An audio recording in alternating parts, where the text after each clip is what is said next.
Online matka యాప్లతో నిరుపేద మధ్యతరగతి ప్రజలు యువత జీవితాలను నాశనం చేసుకుంటున్నారు. 100 రూపాయలు ఖర్చు పెడితే 9,000 రూపాయల డబ్బు వస్తుందని ఆశకుపోయి అప్పులు చేస్తున్నారు.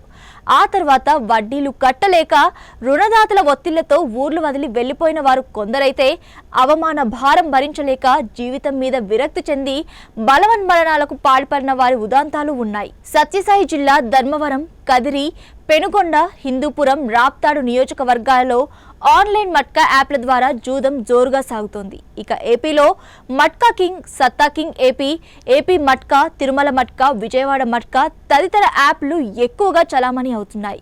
వీటి ద్వారా రోజు లక్షలాది మంది రూపాయల టర్నోవర్ జరుగుతున్నట్లుగా సమాచారం. వీటిలో ఏ ఒక్క యాప్కు కూడా అనుమతి లేదు. ఆన్లైన్ యాప్ల ద్వారా మట్కా నిర్వహిస్తున్న పలు అనధికారిక కంపెనీలు, సైబర్ నేరగాళ్లు పేద మధ్యతరగతి ప్రజలు, యువతను ఎక్కువగా ఆకర్షిస్తున్నారు. 24 గంటలు అందుబాటులో ఉంటూ గంటకు ఫలితాలు వెల్లడిస్తూ అమాయకులను మోసం చేస్తున్నారు. ఆన్లైన్ మట్కా యాప్లతో తొలుత లాగిన్ అయిన తర్వాత ఫోన్ పే, గూగుల్ పే ద్వారా డబ్బులు స్వీకరిస్తారు. Single digit, double digit, 3 star లాంటి పేర్లతో జూదమాడిస్తారు. ప్రజలు తాము చెప్పిన నంబర్ తగిలితేనే వారికి యాప్ల ద్వారా డబ్బులు చెల్లిస్తారు. లక్షలో 10 మంది కూడా ఈ యాప్ల ద్వారా లబ్ధి పొందలేదు. అయితే మొదట చిన్న మొత్తాలు వేసిన వారి వివరాలు సేకరించి యాప్ల నిర్వాహకులు వారు చెప్పిన నంబర్లే తగిలేలా విధంగా చెప్తారు.